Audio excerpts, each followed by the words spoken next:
선거로서 뭐 정략적이다 아니다, 정략적이라고 한다면 선거에 영향을 미친다든지 뭐 제가 한 번 더 해먹겠다고 한다든지 뭐 이런 뭐 구체적인 인과관계가 있어야 되는데, 제 머리로는 아무리 생각해도 개헌이 개헌 토론이 일어난다고 해서 어느 당이 유리하고 불리해지는, 어떻게 해서 어느 당이 유리하고 불리해지는지를 아무리 생각해도 이해할 수가 없고, 개헌이 통과된다고 해서 어느 당이 유리하고 불리해지는 것을 아무리 생각해도 저는 모르겠습니다.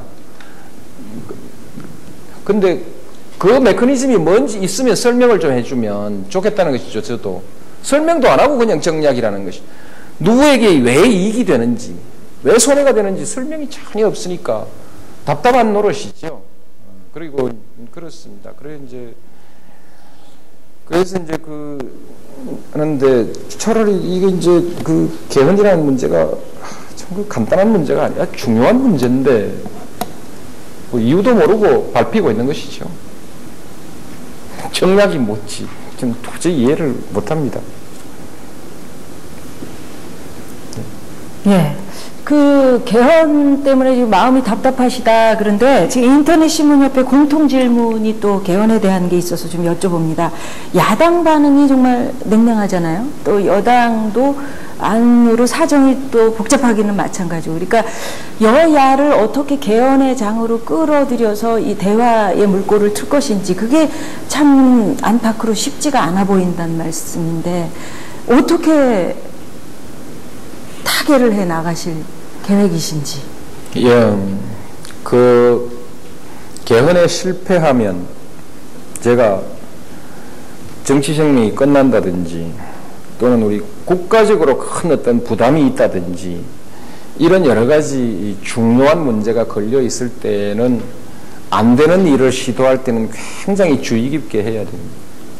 근데 지금 이 상황에서 개헌이 안 되면 제가 보기에는 장래에 있어서의 국가 운영에 있어서 지금까지 우리가 겪었던 많은 그런 비능률, 비효율이 반복될 것이다라는 것이지, 당장 국민들한테 무슨 큰일이 생기거나 저한테 큰일이 생기거나 하는 일 아닙니다.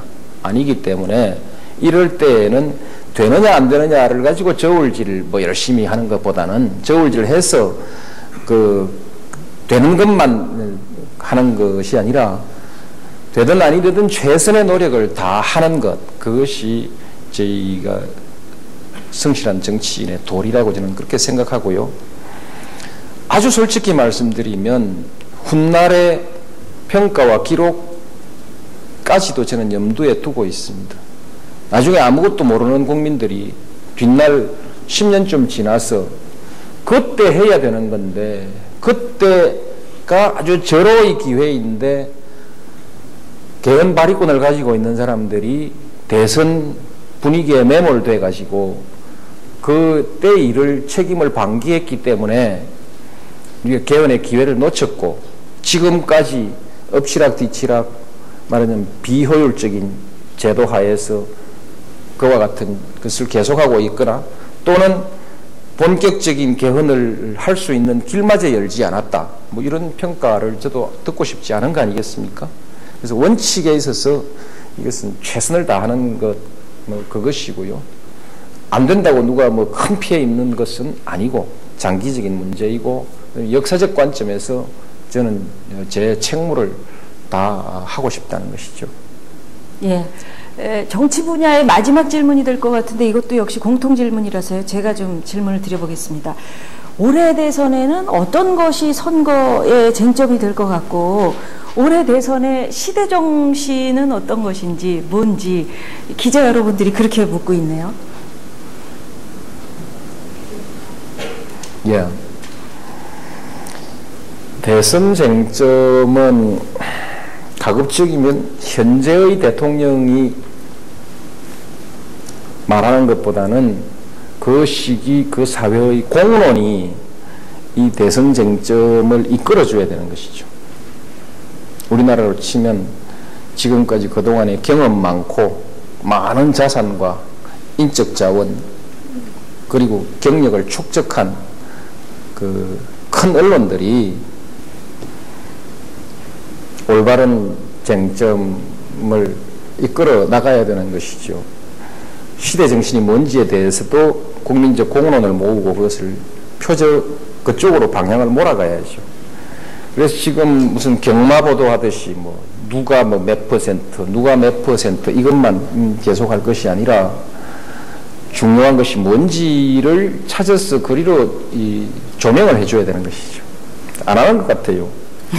그래서 제가 오히려 이건 한번 물어보고 싶은 것입니다. 언론 하시는 분들께 이번 대선의 쟁점은 무엇이 되어야 합니까? 쟁점이야 당연히 시대 정신을 가지고 얘기해야 하는 것입니다. 지금 국민들한테 여론조사를 하면요, 경제하는 대통령 나오는데, 그것은 지난번 15대 대통령 선거 때도 경제하는 대통령, 여론조사하면 경제하는 대통령, 16대 대통령 선거 때도 경제하는 대통령이 국민들의 여론조사에서는 항상 높이 나왔습니다. 그러나 그때의 시대 정신이 전부 경제였는가? 경제는 어느 때나 항상 나오는 제1등 단골 메뉴이고, 진정한 의미에서 시대 정신은 각기 다 있습니다. 있는데 그런 그 시대 정신이 뭔지를 이제 답하는 것이 이번 선거에서 투표하는 사람에게도 방향을 제시하는 것이고, 출마하는 사람들도 거기에 맞추어서 공약을 해야 하는 것이죠. 그리고 실제로 본인의 생각이 지금까지 그렇지 않았더라도 이 시점에서는 이것이 시대의 요구라고 생각하면 거기에 맞추어서 가치관의 결정적인 그 어떤 그 뒤집기가 아닌 한 정비를 해 가야 됩니다. 지금 이 시기가 무엇을 요구하는가. 그래서 이 문제에 대해서는 나중에 또 기회가 있으면 또 말씀드리기로 하고요. 예. 또 저는 오히려 가장 중요한 것이 정치를 좀 잘 알고, 그리고 가치를 말하고 정책을 말하는 사람이, 가치 지향이 분명하고 정책적 대안이 분명한 사람, 그런 사람이 차기 대통령이 되었으면 좋겠다. 적어도 특히 정치를 좀 알면 좋겠다. 그렇게 생각합니다. 꼭 집어서 누구라고는 얘기 못 하시는 거죠? 예. 아마 그러면 이제 또 제2의 탄핵 사태가 벌어질 수도 있기 때문에. 기자 여러분들이 물으셨는데 오히려 언론한테 숙제를 주신 것 같은 그런 느낌이고요. 자, 이번에 이제 경제하는 대통령 얘기 나오셨으니까 경제 쪽 질문으로 좀 넘어가 볼까요? 이데일리에서 질문 좀 해주시죠. 네, 이데일리의 문주영 기자입니다. 제가 경제 분야 쪽으로 질문을 옮겨보겠습니다. 그 FTA 이야기입니다. 8차 FTA 협상이 오는 8일 시작이 됐는데, 그 이번 협상에서 큰 가닥에 대해서 어떤 타결이 이루어질 거라는 전망이 나오고 있습니다. 그렇지만은 이전까지 협상을 보면 미국 측에 너무 많은 것을 양보한 게 아니냐 하는 지적도 있고, 진보 진영에서는 한미 FTA가 미국화를 재촉하고 양극화를 심화시키는 게 아니냐 하면서 반발을 하고 있습니다. 반대 세력을 설득을 시키지 못하면 국회 비준까지 쉽지 않을 텐데, 그 반대 세력을 설득시킬 보관이 무엇이며, 또 양극화가 심화되고 될 것이라고 하는 것에 대해서는 어떤 식으로 그 설득을 시켜 나가실 생각이십니까? 양극화 현상이 지금 한국에서도 진행되고 있고, 세계적으로도 진행되고 있고, 미국, 일본은 빠르게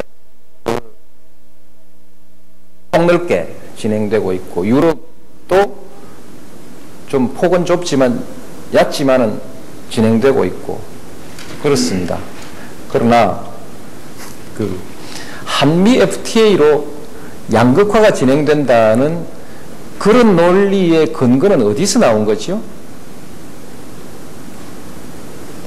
지난번에 한번 TV 토론을 보니까 FTA를 공격하는 쪽에서 양극화 이거 들고 나와가지고 아주 재미를 보는 것을 봤는데, 저는 어떤 메커니즘 때문에, 어느 요소 때문에